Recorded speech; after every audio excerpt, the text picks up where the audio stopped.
yéene incha allahu rabbi dama leen ciy boole parce que nii laa ko bëggee nii kuy liggéey dafa war a liggéey à tête reposée daa bañu ma ku ma critiquer mais ay critiques yu positive mais du ma xeeb ci sama liggéey wala di ma weddi façon d'une manière boo xam ne c'est un peu un peu nga nëbbatu di weddi yooyu doxalul commune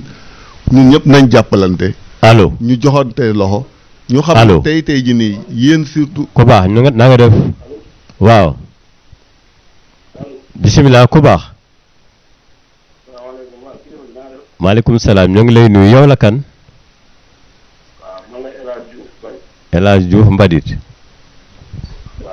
waaw Mbadit bisimilah El Hadj. maaleykum salaam. waaw bisimilah yaa ngi ci biir waaw. waaw yaa ngi ci biir nag kii rek mu gaaw rek su ko defee ñu waxtaan. El Hadj. waaw léegi waxtaanal ñu ngi lay déglu yow rek la ñuy déglu. yow rek la ñuy déglu El Hadj. allo. allo El Hadj. allo. waaw su ko defee ñu continuer waat waxtaan wi Issa del na te fi nga yem rek parce que noonu la demee. su ko defee boo ñëwee bu ñu wax kàddu gi daanoo yow nga yëkkatiwaat continuer sa. ci perspective yi ba tey sax parce que côté formation professionnelle wax naa la suñu yéene bi ñu am mais am nañu yéene aussi lycée ñu ériger CM bu Suun en lycée pour déwén loolu. am naa ci contact ak waa ministère te xam naa ne incha allahu rabbi parce que am naa yaakaar ne dina aboutir beneen bi xam na soxal na la lool muy problème mu 4e CM bi aussi ci perspective yi la bokk d'ailleurs suba am na réunion ak waa gox bi notable gox bi je pense que vous êtes conviés ci réunion boobu pour ñu seet nan la ñuy fexe ba préparer pose première pierre bi suñ ko defee pose première pierre incha allahu rabbi du sore ñu commencé travaux yi ci noo xam ne dina doon pour loolu ñu mën koo jëmmal pour que effectivement coono yi nga xam ne suñu njaboot ñu ngi koy daj diggante diggante Pout ak kër yi yàqu lu bëri déperdition scolaire bi wax ngeen ko waxaat ko rëy na te su dul dara sax tey ji nii jamono méngootul xale di doxee mbul ba kilomètre di ba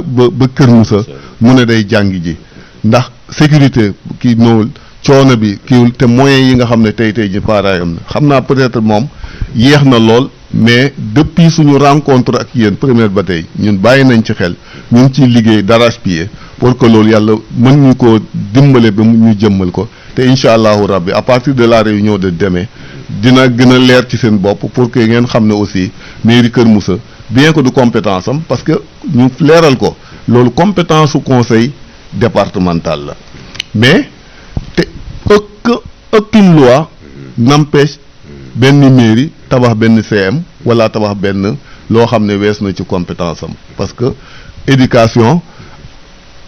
suñu njaboot la ñoo nekk ci école yi ñoom ñooy daj coono ñoom ñoo ciy def donc 4e CM bi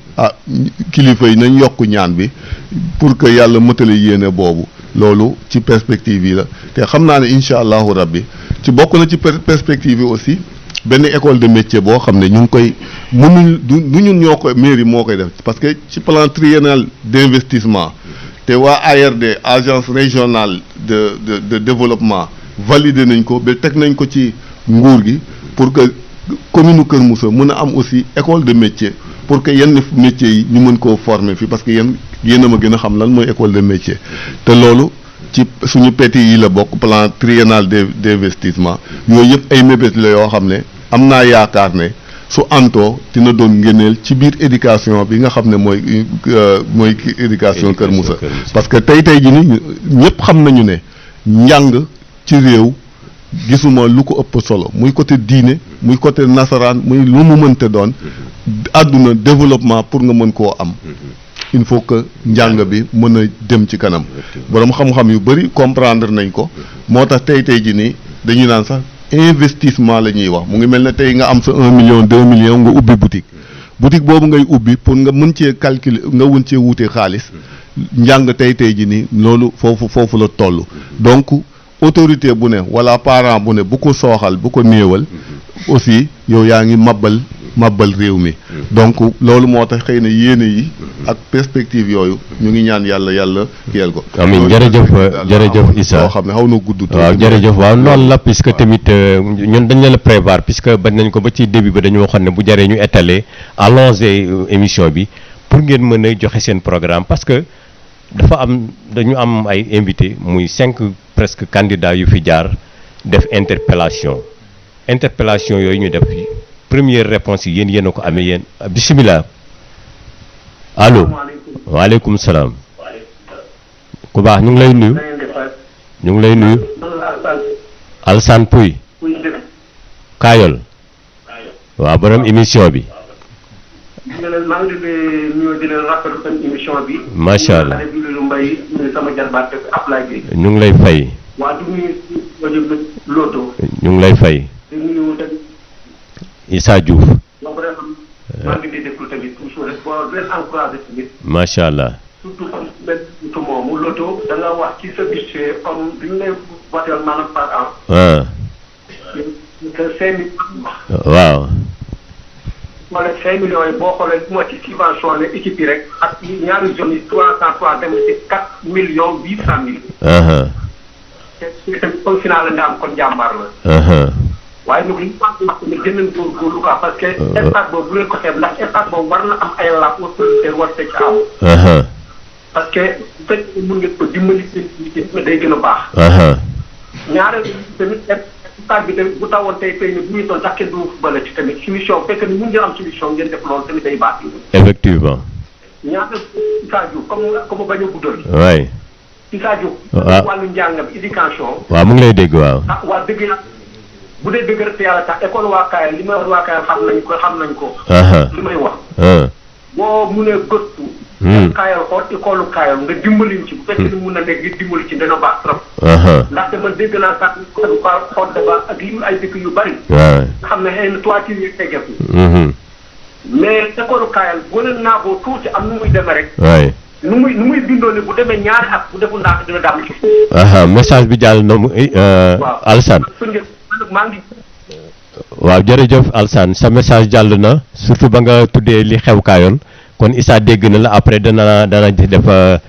jël note après lu ci am dina tontu incha allah allo. waaleykum salaam ko baax na nga def. yow la kan ak fooy wootee. El Hadj Diouf Bul. moo ñëwoon yaa ñëwoon sànq.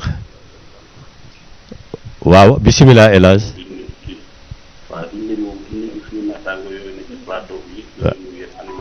ñu ngi lay fay. ñu ngi lay fay. waaw mu ngi lay fay bu baax waaw. ñu ngi lay fay. waaw donc di comme Assane mu ngi doon woote sànq intervention ci wàllu casquette entrepreneur bi. donc di confirmer. comme ne que maak moom ñoo nekkoon ci àll bi ci construction école yooyu. donc tey biraa boobu gars yi wane foofu xëy na comme ni ngeen ko waxee du xaj ci émission bi yëpp sax. mais ci partie bi nga xam ne ñun am na fu ñu ci appuyé. éducation bi ci côté sport bi mën na ci yokk tout encouragement rek ñi nga xam ne ñoo ne ci plateau bi noonu. ñu ngi lay dégg. vraiment seen liggéey dañ koy rafetlu dañ leen di jaajëfal rek ñu gën a góorgóorlu. parce que macha allah dafa yaatu. macha allah même bu fekkee ne que benn mandat la ñu am pour commune ci commune. mandat boobu noonu tey mënuñu jote fépp. donc néanmoins ñu débrouiller. macha allah jéem a rattrapé ñi nga xamante que moom moo weesu ci ginnaaw. macha allah bilan bi jot a ko woon mën. tey boo xoolee école yooyu. ñun dañoo jot arrêté rek. immédiatement ñu jéem a fexe. jéem ci def kem li ñu mën ba école yi élèves yi delluwaat jëlaat seen classe. dëgg la. ci ay différentes villages yoo xam ne. boo fa demee tey nga xam ne carrément lii lu ne weñ la. macha allah. ñu def ko foofu ci ndigalu monsieur le maire. pour population bi gis nañ ko carrément à ce que monsieur le maire ñu ngi seen ay activité. macha allah. tey boo xoolee jeunesse sport loolu moom mu toog noonu sama xarit la. mais lépp lu nga xamante ne ci commune bi ci wàllu sport. donc tey ci wàllu jeunesse yi. donc chaque instant ñun dañ ci nekk bu dégg bëccëg. mais moom du tëdd nelaw bi yandoor ndax pour jeunesse yi. macha allah mën a am emploi wala jeunesse yi mën a jotee ci wàllu sport. macha allah soxla. loolu mooy bu dégg bëccëg. jërëjëf El Hadj. jërëjëf El Hadj vraiment sa message jàll na. voilà confirmation nga andi vraiment ñu ngi la ciy sant yow it di la kontaane di sant ñi fi jot a woote ñëpp nag kenn ku ci nekk vraiment la tax nga woote defe naa bu dee interpellation jot nañ ko bu dee tamit ay témoignage la jot nañ ko waaw kon su ko defee ñu jël keneen ki nga xam ne moo ne ci ligne bi asalaamaaleykum. ku baax na nga def. ñu ngi lay ziar bu baax waaye yow la kan ak fooy wootee. man la Oustaz Mouhamed Ciss Kayal. Mouhamed Ciss suñu xarit. Issa moomu toog. waaw. dafa am fu mu dugg rek mu neex ma lool. waaw. dëgg yàlla. muy fan. man ko ci encouragé te mu góorgóorlu ci. macha allah muy fan. mu fexe loolu mu wéy.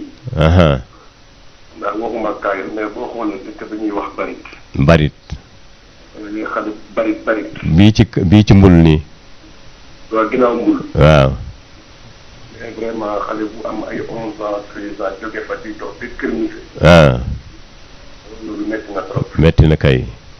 man damay posé question ne xale boobu nan la mën a jàngee ba léegi. waaw xanaa góorgóorlu bu baax rek. comme moom dugg na foofu sànq. parce que première seule bu ñu ko naree teg wala pour beneen kii pour xale yi am fu ñuy jàng bokkut ak foofu. pour kër mi fi. man dama doon xalaat ne est-ce que ñoom luñ wax am benn waruwaay boo xam ne. bu laajee sax ñu ne parents yi gis ne que nga joxe 100 francs ñu def ñoom ñu mëttali ko. parce que xale yi sonn nañu trop. waaw joxe nga xalaat de. moom yëg na loolu de. wax na vraiment joxe nga xalaat Mouhamed. question bi mu jëlee. sama doom laa toogal mu ngi ñu toog. waaw. mu ngi ko posé kii yor wàllu sport. waaw. ñooñu naa ko laaj ndax nawetaan bi dafa arrêté wala nawetaan. waaw mu ngi lay loo taa ngi lay dégg dina ci tontu waaw. jërëjëf Mohamed ñu ngi lay ziar baax di la bëggee yow ci yàgg Alsane yéen a moom émission bi ci Kayal mais di nuyu Mame Mati bu baax a baax moom it sama sëriñ ñu ngi leen di sant bu baax ci ñu fi jot a woote vraiment di leen gërëm su ko defee bu fekkee am na ñu ne ci ligne bi ñu ngi leen di xaar ñu ñëw ñu àggali waxtaan wi li ñu doon waxtaanee léegi mooy kon su ko defee ñu delluwaat ci plateau bi delloo Ablaye xëy na micro moom i tamit mu àggale ak ay invité am mais dafa am tuuti commentaire bu ñu bëgg a def ci li nga xam ne mooy gestion wala ci par rapport ak ki nga xam ne moom la ñu mooy population bi nga xam ne li ñuy gestionner c'est pour lui qu'on est en train de gestionner kooku dafa am lu muy xool la muy xool mën naa mu gis ko wala mu bañ ko gis mais yow mii nga xam ne yaay gestionnaire bi yow na nga la leer ne di nga dégg critique di nga dégg appréciation mooy li fi xew léegi ci appel yi kon loolu da nga koy sóor ba bu mu la yàqal sa liggéey ndax foofu nit ñi critiquer tamit foofu tamit ñi apprécier mais yow fexeel ba la ngay def muy bu paree ñëpp jariñu mu sotti te baax ngir monsieur le maire mi nga xam ne moom moo leen consigné foofu moom it mu am satisfaction bu ëllëgee ni ngeen di def nii tey ngeen mën a taxaw joxe bilan boo xam ne c'est viable c'est applicable aussi boo xam ne kenn du ko mën a dindi te defe naa loolu ngeen di en train di def ñu bàyyi te ñi nga xam ne ñoo am seen xalaat ñu jox seen xalaat nañ ko bëggee ngeen consommer incha allah ñu bàyyi Ablaye su ko defee bu fekkee Khalil am na commentaire bu muy def tamit mu def ko ñu doog laa delloo yaag sa gan yi ngeen àggali du noonu. waaw commentaire bi ma ciy def rek mooy li woon sànq rek li ma waxoon sànq ci parce que fii tamit émission bi ñun bu ñu ñëwee toog fi émission bu amee da ngay dem ñi loolu concerné nga waxtaan ak ñoom ñu wax la fii lépp lu ma fa wax booy ñoo ma ko sëf mu nekk mu loolu day def seen bopp moo tax tànk sawaay ma doon wax ak moom bëggoon naa trop nag mu yeggale ko quoi parce que ñi ma ci interpellé démb dafa bari loolu da leen jaaxal lan moo tax zone bii dama ciy delluwaat de parce que du sama wax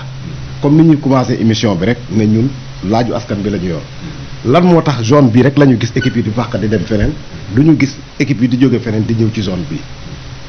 parce que dama yaakaar ne borom kër nag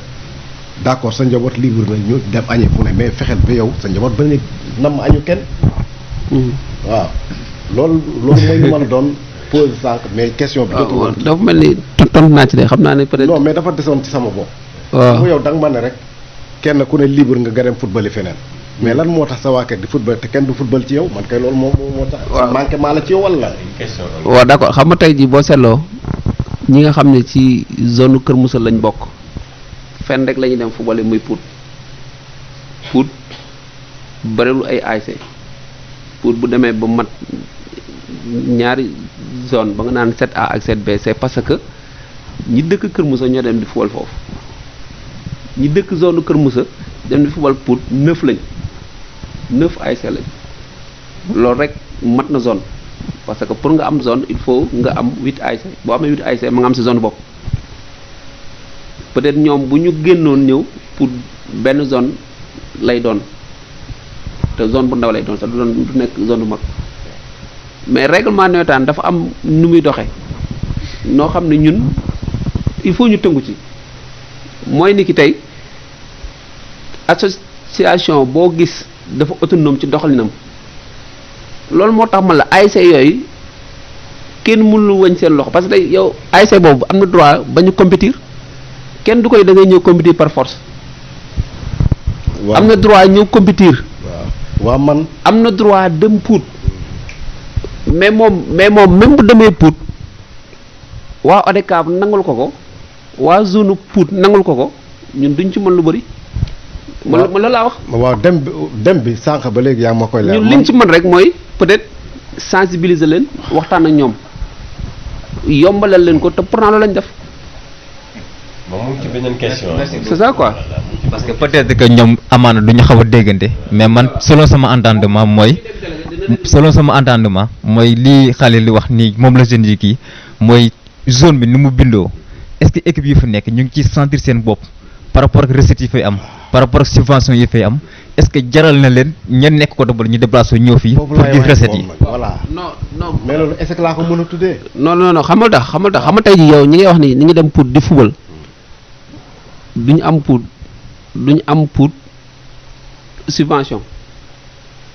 waaw te man mii di wax ak yow man xam naa ni recettes yi ñu am Kër Moussa moo ëpp yi ñu am Pout man xam naa ci dara. kon dem bi léegi lan la. dem bi seen coobare bopp la loolu moo tax ma la am na loo xam ne responsabilité ASC bi la. waaw xam nga ñun tey ñun ci mouvement bi lañ nekk quoi gérer ay postes de responsabilité au niveau départemental ba au niveau régional. kon tey commune bu nekk tey ni ngay doxee ñu xam nañ dara parce que au niveau de l'ODCAV ñun ñoo gérer relation avec les collectivités locales kon collectivité locale bu nekk na ngay dundee ak sa ASC wala na ngay dundee ak sa waa zone ñun xam nañ ko tey pour li tax ASC yi Kër Moussa li ñu am comme recette ASC pour duñ ko am pour ces recettes bu ñuy jox municipalité bi 15% lay jël. ci département Thiès yëpp Kër Moussa rek mooy jël 5% Kër Moussa rek mooy jël 5% te ñu ne ñoom ñooy billet ngay dagg 300 ngay dagg ak 200 ñoom it dagg 300 ak 200 boo paree mairie bi jël 15% Kër Moussa nga paree mairie bi jël 5% des fois sax mu bàyyi ko ak ñoom. ah bon waaw des fois mu bàyyi ko ak ñoom. waaw. ci naka maanaam. non des fois ñoom. ñu match yëpp dafay am feuille de recette voilà. ñu jox mairie lu ñu war a jox xam match yëpp day am fiche de recette. waaw mu leer. fiche de recette bi génne li nga am. mais des fois am na ASC yoo xam ne tey wala journée yoo xam ne boo génnee frais yëpp doo mën a génne charge. bien sûr des fois nga foofu la pare ñu ne recette amul. ren amagul. lu ko waral. ren parce que équipe yi ñu ngi see gis seen bopp. waaw ren. alors question ren amagul quoi foofu la question bi ren amagul. ren équipe yëpp ñi ngi gis seen bopp ñi ngi fay yoraluñu arbitre xaalis yoraluñu sécurité xaalis yoraluñu croix rouge xaalis. te public ba daan ñëw mooy ñëw ba léegi. public ba daan ñëw mooy ñëw. foofu la question bi nekkee. xam naa ne duñ joxus carrément ay détails la. yu sew waaye ñu nekk ci terrain xam nañu réalité yi nga xam ne ñoo fa nekk. maintenant dañuy ñëw ci président Issa ñu mën a jeexal ci moom bëgg a ñëwaat ci ki nga xam ne mooy Mamadou Ndiaye Lota pour mën a jeexal ci moom aussi parce que comme tëj nañu ligne bi daanaka ñu ngi ci dernier virage bi. voilà suñu troisième point daanaka xuus na ci lu bëri par rapport ak jeunesse bi ak avenir bi la nga xam ne mu ngeen ci prévoir. voilà kooku defe naa ni moom pare woon nañ ci. dañuy kii nii rek jégalu loolu. ba beneen yoon rek. allo. kooku kii na voilà xam naa dañoo fàtte kii boobu. alors li ñu doon wax mooy suñu troisième point ak Issa xuusoon nañ ci lu bëri moom andi na ci ay kaddu yi nga xam ne moom la yëkkati par rapport ak situation yu bëri dégg nga ñi nga xam ne woote nañ fi am na ñenn ci ñoom. bon même bu fekkoon na amul question sax am na ay suggestion peut-être que di nga mën a am benn loo ramasser par rapport ak li nga xam ne ci lay interpellé yaa ngi noté lu mel ni problème mu kaayal bi ñu wax ak ñu mel noonu voilà xam naa. allo. allo. ku baax. waaleykum salaam kooku kan la. allo. yow la. allo. waaw bisimilah waaw. dafa mel ni. bisimilah. waaw ñoo ngi sant bu baax. waaw ñu ngi lay delloo ziar yow la kan. ah Paa di Bacca bisimilah. waaw ñu ngi lay fay bu baax. macha allah. waaw bisimilah. parce que li xam loo xam ne tamit benn affaire la boo xam ne dafa doy waar trop ci commune Kër Moussa Kora. maanaam ñun dañuy añal rek waaye kenn du ay gis ñoom. te nawetaan bi nu mu demee aussi bu fekkee mairie Kër Moussa day jël 5%. pour di laaj 15%. pour nawetaan 15% la am. Kër Moussa nawetaan 5% la am te pourquoi ñoom ñu ngi jël 5%. waaw parce que fii nii ñun ñoo bëgg football rek mais football bëgguñu ko am. te dafa am lu ñu ko xañ. muy lan. waaw dafa am lu ñu ko xañ loo xam ni parce que tey jii da ngay xool nawetaanu Kër Moussa même bu fekkee si noor gi la commencé si noor gi lay jeexal te nawetaan lañu wax. bon. nawetaanu Kër Moussa day def si force de l'ordre yoo xam dañuy ñëw ñaari nit ñoo koy nekk benn paa ak benn ku jigéen ñoo ñëw taxaw ngeen ñoom ñëpp fekk si. bu leen fii nii da ngay ñëw sax biir bi beneen jot rek tamit ci laa dëkk parce que zone matière lañ ko tuddee.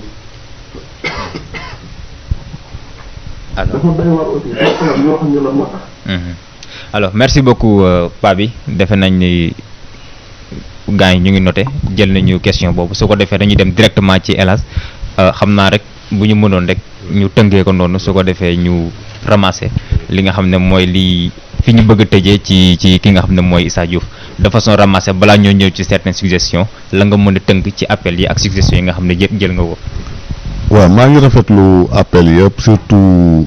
d'abord damay njëkkee ñi nga xam ne ñu ngi ñuy gën a encourager pour que liggéey bi ak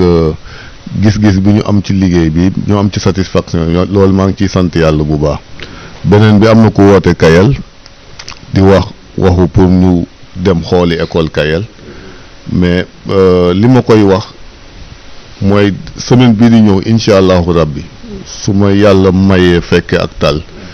dinaa dem ci école bi su nekkee ne ma xooli pour ma xam réellement ban problème la wax mais su ma sañoon moom mu waxal ko boppam pour ñu xam réellement mais comme waxu ko daf ñoo sant ñu dem xool incha allahu rabbi semaine prochaine dinañ fa dem xooli ko am na ku wax problème mu élèves yi doxee mbul badat ba Kër Moussa man wax naa ko wax dëgg fa yàlla seddul xol ndax ñun ñi nga xam ne tey ji nii ñun coono yu njëkk yi ñu daj école ñun xam nañu luy élève di daj di dox naaj bu tàng wala di dem école ak xiif ak mar ñun xam nañ ko parce que jaar nañu école te école bi ñu jaar du école u tey te coono yooyu ñoom ñu daj suñu sañoon mu jeex takk ba kenn doot ay nettali kese lay doon mën na yem ci ñun parce que handicap la lu bëri parce que soo gisee école bu njëkk ba amul productivité bu mët du nekk question naqari xel du question leneen mais coono yu njëkk ya ak condition yu xaw a doy waar yi moo taxoon donc li mu wax déggal la dama koy déggal te incha allahu rabbi ñu ngi ñaan yàlla côté zone centre côté zone bi nii mu jeex mu yem ren incha allahu rabbi wax na waxu cotisation 100 francs par élève je pense que amoon naa projet bu mel noonu pour que mairie mën a jël en charge élèves yi di leen jël leen yóbbu mais coût bi moo xawoon dafa cheroon parce que borom oto yi yi ma contacté woon yëpp bi ñu calculer bilan mensuel bi dafa xawoon a cher année boobu mu tombé ak année Covid aussi faf njàng bi arrêté mais comme dafa cheroon loolu aussi ñun ñu gis ne soobu ci dina xaw a metti trop mais mieux vaut ñu jéem a attelé wu pour que 4e CM bi mën a taxaw coono bi jëy une fois de plus mais xalaat bu rafet la wax dëgg fa yàlla mais mairie xalaatoon na lu belloon am na ñu ma ci waxtaanoon sax pour que loolu mën a nekk mais yàlla jotul woon antu donc xëy na peut-être am na ñu ma kii di remercier ñëpp ñu mel ni Mor Talla ñoom El Hadj ci seen intervention yi ak vraiment ci li ñu wax ci ñun lu rafet Olof Njaay dafa ne sukkal nit terul te dee nga dem sa oom wax ci nit lu rafet terul sa mbaaxaay aussi wàññee ko jarul jara loolu aussi maa ngi leen ci sant di leen gërëm. incha allah kon defe naa am na interpellation yoo xam ne loolu la concerné woon moom it mën na ci def réponse. waaw dëgg la damay gërëm comme ni ko Issa waxee rek ñu woote donc am na ku njëkk a woote di wax aussi parrainage yi nga xam ni moom la ñuy def donc foofu li ñu ciy yokk rek mooy même bu nekkee boo jëlee cadre nawetaan depuis que ñu nekk ci bopp commission bi 2014 ak léegi ñaari zone yëpp parrainage yi fi am maire moo koy jël wala ñu ànd ak moom muy Suun muy Kër Moussa buñ ko parrainé wul maire Issa lañ ko parrainé wala man lañ ko parrainé wala man la maire lañ ko parrainé wala Ndey Bint lañ ko parrainé ba tey jii parrainage yi maire wala waa këram donc loolu dafa leer beneen bi mooy tournoi yi am sax ci dëkk yi maire lañ koy parrainé tey ñu yor commission bi ci 2021 bi compté nañ ci tournoi yi nga xam ne tournoi village la 20 parrainage yoo xam ne maire lañ ko parrainé donc kooku lu dugg wax li mu wax donc dañ koy dëggal xam ne dëgg la moom moo defal boppam jàngat bi gis-gisam boobu dama koy préciser ni effectivement loolu dëgg la beneen bi am na ku wax nawetaan ndax dafa arrêté wala arrêté wul nii dañoo jot benn arrêté ci sous-préfet que ni nañ ko suspendre jusqu'à nouvel ordre li ko waral nag mooy benn match de football am na diggante Manko ak Jàmbaar Manko bu Kër Gilaay kee ma toogal ne sax kee ne délégué Manko la ak Jàmbaar bu Kër Sega football nañ ci stade bi ba match bi jeex Jàmbaar mën a gagné 1-0 match bi jeex ba ñu ñibbi nag ba dem Kër Gilaay foofu la ñu jotee foofu la ñu xeexee donc sous-préfet jàpp ni loolu trouble à l'ordre public la te nawetaan moo ko indi donc nañ arrêté nawetaan yi ba waxtaan ba xoolaat lépp ba lépp ñëwaat ci jàmm bu ñuy continuer ñu continuer loolu moo war a arrêté bi beneen bi aussi mooy am na ko wax ba ni. alors balaa foofu balaa ngaa jàll est-ce que pour problème mu violence boobu ak pour que nawetaan bi mën a reprendre est-ce que yéen a ngi si def ay jéego wala fan ngeen ci toll. ñu ngi si def ay jéego parce que waxtaan nañu ak le sous-préfet parce que bi mu amee moom moo arrêté donc ñu jot suñu notification donc dem nañ waxtaan ak moom donc am na lu mu ñu wax donc li mu ñu wax ñun ñoo ngi ci. alors par rapport à votre responsabilité ci le sort de ces ASC là. non xam nga tey ñun en tant que zone. wala en tant que nawetaan dafa bannir toute forme de violence lépp loo xam ne da indi violence nawetaan daf ko dàq nawetaan daf ko bañ daf ko xeex donc ñun en tant que zone tey li ñu mënoon def mooy bu fekkonte ni xeex bi au stade la amee wala aux alentours de la stade balaa muy mat 96 heures la zone va prendre ses responsabilités li moo def mu def ko mais dañoo ñib ba seen kër te ba ñibbee ba seen kër ba coow lu ñëw le préfet du département ci boppam ODCAV la saisir joxe information yi parce que képp ku nekkoon zone rek bu marché bi jeexee ñibbi nga sa kër yaakaar ni marché bi jeex na sa kër lañ la wooyewaat ni kat marché bi xeex bi am na nga soog a génnaat doo ko xool naka ngay def le préfet du département ODCAV la saisir ODCAV la waxal tey les rapports mi le rapport bu préfet wala de la gendarmerie ODCAV lañ ko def donc l'ODCAV c'est auto-saisi nga xam ne moom moo jël le dossier en main dina génne un PV par rapport ak violence beeg xeex bi donc ñun on attend donc foofu la ñuy xaar parce que le sous-préfet ne nañ xaar rapport boobu wala PV bi génn donc su PV bi génnee ñu xool kañ la ñuy lever sanctions yi pour mën a continuer moo tax ODCAV si boppam non seulement que sous-préfet dafa génne arrêté pour suspendre mais ODCAV aussi dafa génne arrêté moom tamit pour suspendre en attendant que moom muy génne PV ba ñuy diligenter la situation quoi beneen bi aussi mooy am na ko wax léegi lenteur bi mais ren ku gis ni ñu démarré xamoon nga ni nawetaan yaakaaroon nga ni sax nawetaan du am quoi ak Covid bi ak yooyu nawetaan yëpp dafa yéex a tàmbali bi mu tàmbalee ñun la zone ba ñu toogee waxtaan li ñu gis mooy on va jouer tous les jours nañ football tous les jours pour au moins ñu gaaw a pare ñun dañ doon football vendredi rek lañ daawul woon jouer boo gisoon niñ déparé donc buñ ko continué woon noonu dina gaaw mais day dem ba si biir le commandant convoqué les présidents de zone yi nga xam ñu nekk ci gox bi muy ñaari Kër Moussa yi ak ñaari Pout yi bañ ñëwee toog mu gis ni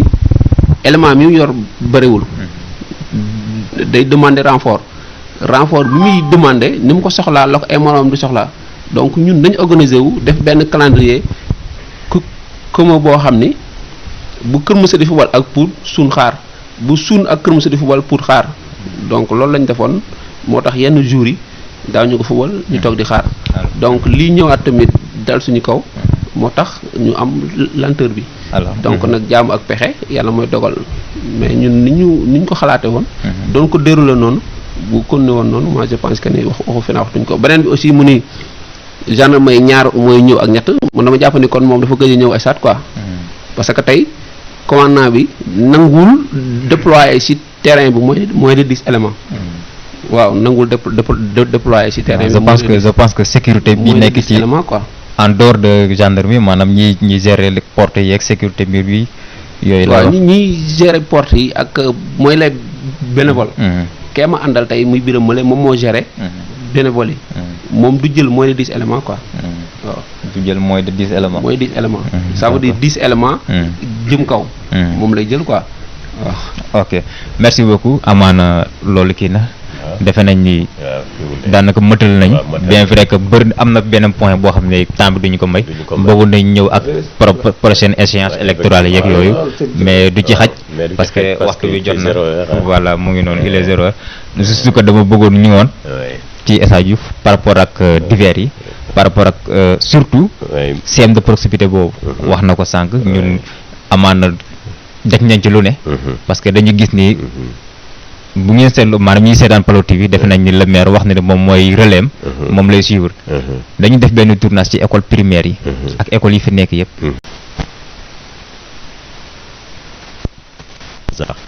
su ko defee dañuy ñëw ci loota ndax defe naa ci moom nga tàmbalee woon kon gis nga ñu ñëwaat tàmbalewaat ci moom ci wàllu tàggatoo bi doog a ñëw ci Issa su ko defee loota yow it vraiment dinañ la sant gërëm la ci vraiment présence bi ci maturité bi ci effort yi tout ça parce que gars yi fi woote ñu ci bëri def nañu témoignage yooyu ñu ngi lay sant di la gërëm ci loolu parce que ñun ñëpp nga ko defal commune bi nga ko defal mais bravo mais nga def sa tàggatoo après ñu doog a jox Issa. leen sant rek leen gërëm di rafetlu émission bi ni mu demee ndax noonu la rek peut-être question yi ngeen di posé comme ni ngeen defee da ngeen def investigation ba pare soo ko ñëw pour poser question yi donc noonu lay demee noonu ngeen def donc vraiment ñu ngi leen di sant leen gërëm Ablaye aussi ni mu ko waxee noonu la am na yeneen jotaay yoo xam ne ñoo koy sëq am na yeneen jotaay yoo xam ne ñu nag moom ñoo fay sëq mais tey bi nga ñëwee da ngay gis ni journaliste la taxawee ak kuy laaj donc ñu tontu tamit lañ yaakaar ni loolu la ñu war a tontu donc ñu ngi sant ñëpp di gërëm ñëpp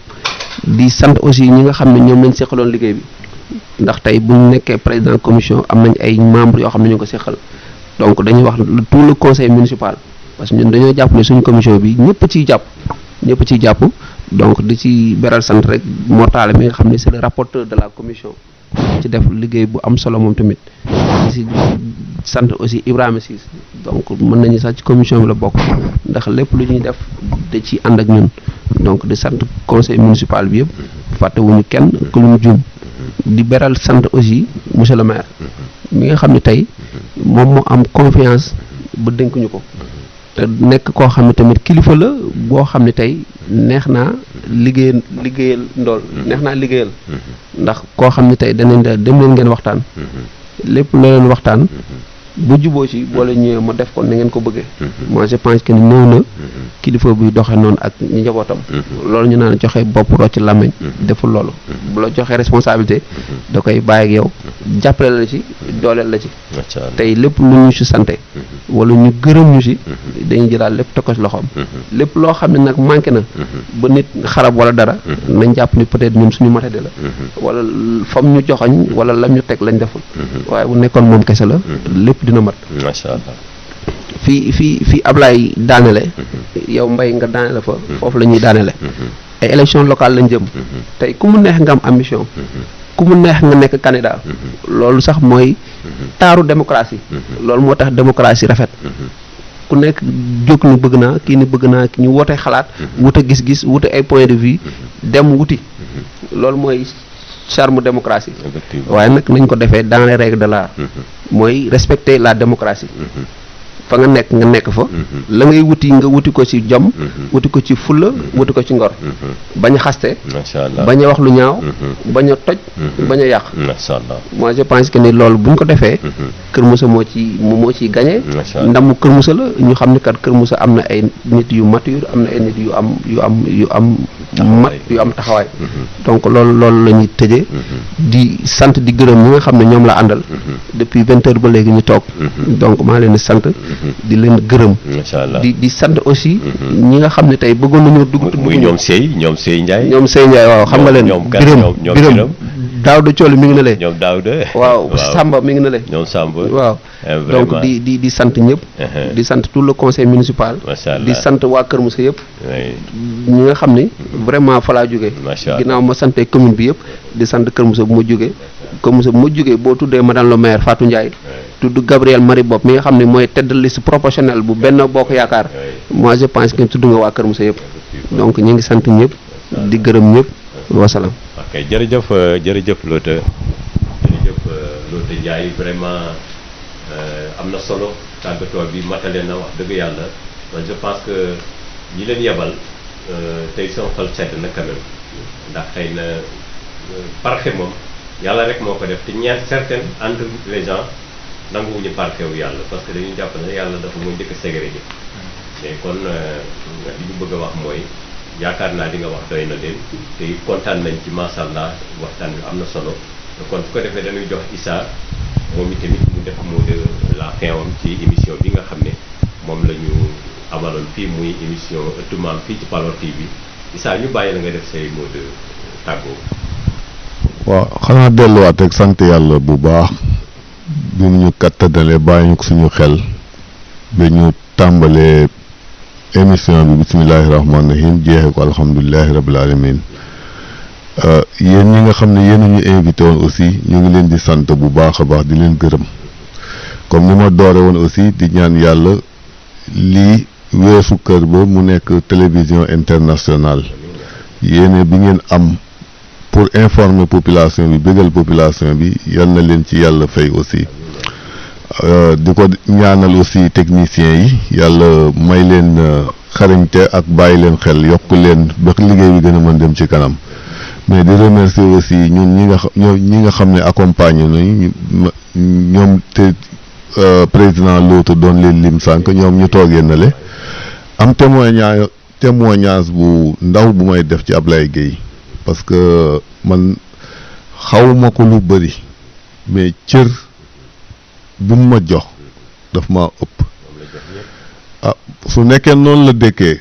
ak yéen ñu ngi koy wax na gën a góorgóorlu xale su nekkee ne yar la ñu gis ci yow mag bu la ñaanal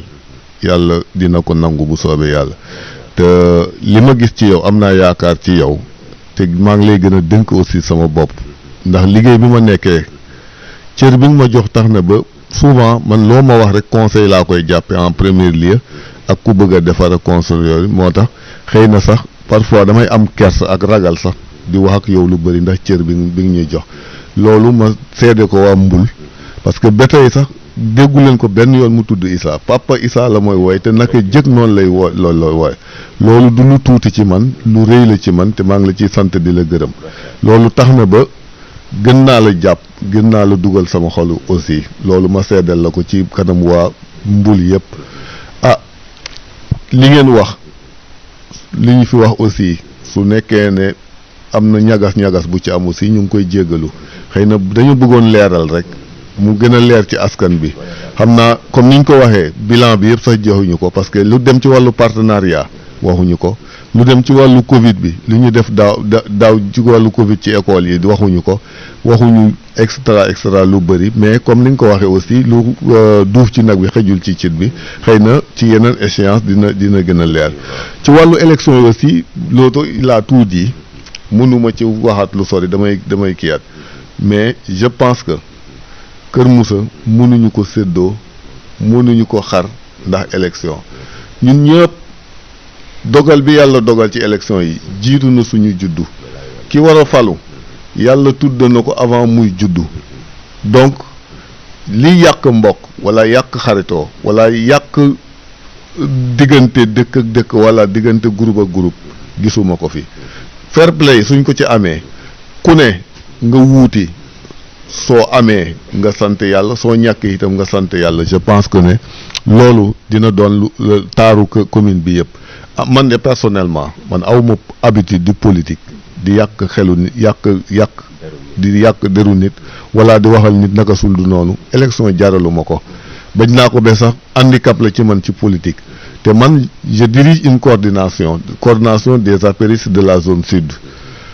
képp ku ma ci dégg mu wax naka sul noonu dama lay woo téléphone ma ne la du noonu te ñoom ñëpp xamee nañ ma ko su ma toog ak ñoom li ma leen wax nii moom laa leen di gëmloo te jël naa engagement ferme ne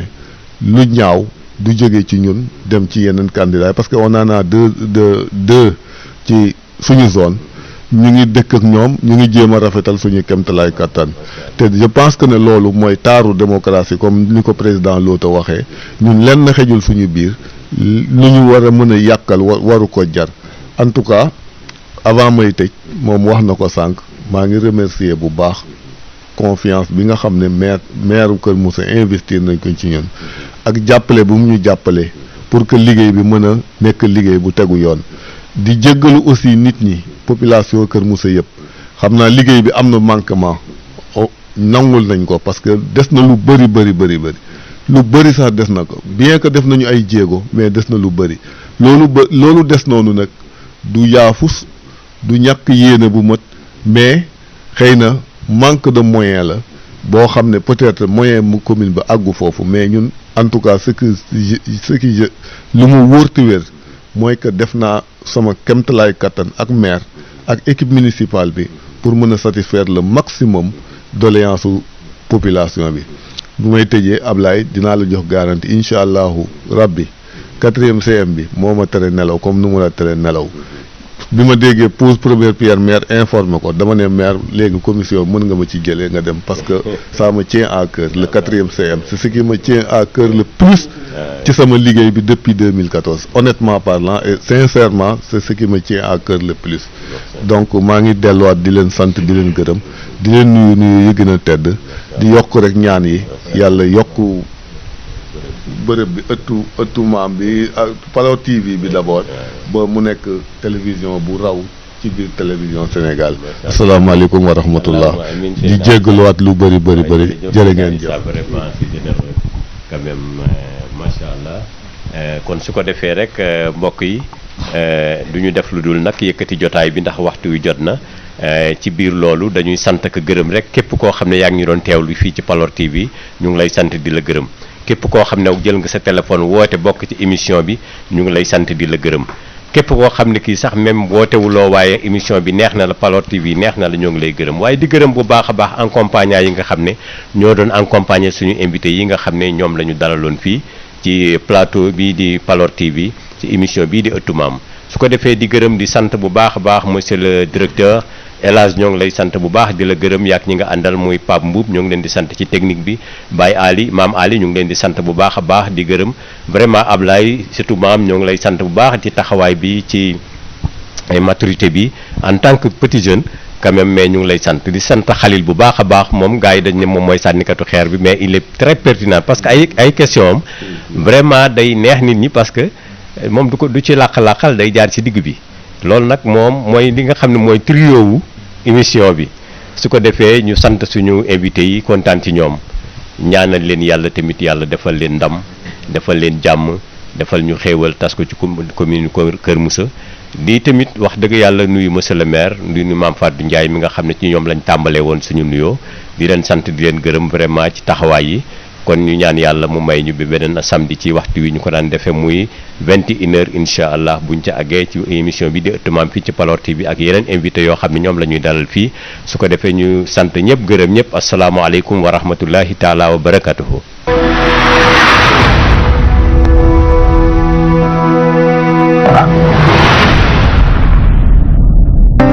yarne